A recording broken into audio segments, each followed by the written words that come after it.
व्यापारी और तेनाली की कहानी।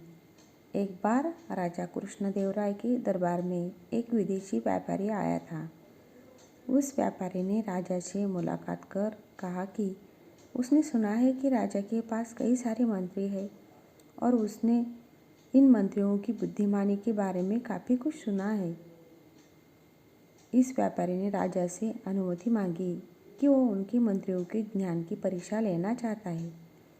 राजा ने भी उस व्यापारी की बात मान ली और कहा कि वो उनके मंत्रियों की बुद्धिमानी की परीक्षा ले सकते हैं। फिर क्या था, व्यापारी ने राजा को 3 गुड़िया दी। ये तीनों गुड़िया दिखने में एक जैसी थी।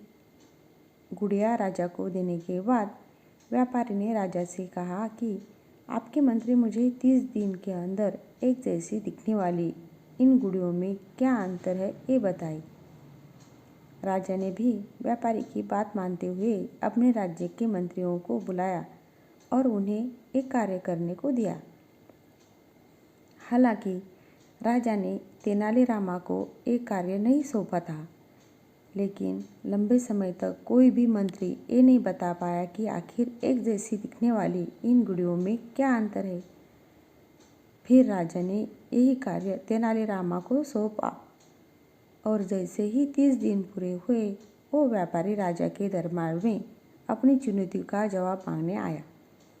फिर क्या था, तेनालीरामा ने उस व्यापारी को कहा कि इन 3 गुड़ियों में से एक गुड़िया अच्छी है, एक ठीक ठाक है, जबकि एक बहुत बुरी है। तेनालीरामा के इस जवाब को सुनकर सब हैरान रह गए कि आखिर किस आधार पर तेनाली ने यह जवाब दिया।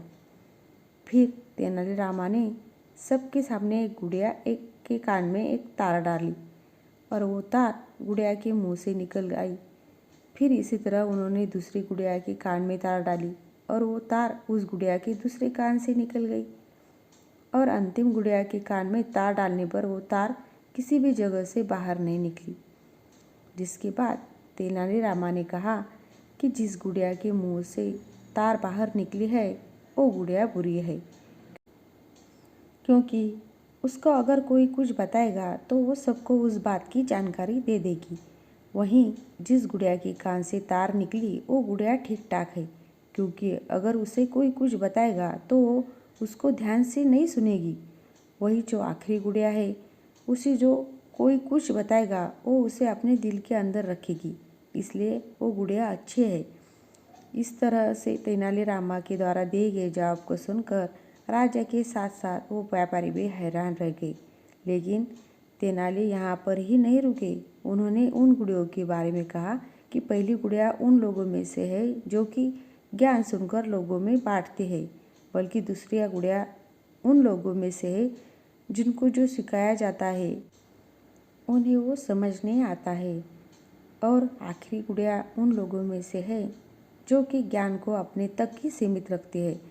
तेनाली के जवाब को भी सुनकर राजा काफ़ी खुश हुए। उस व्यापारी को भी समझ आ गया कि उसने जो राजा के मंत्री की बुद्धिमानी के बारे में सुना था वो एकदम सही है।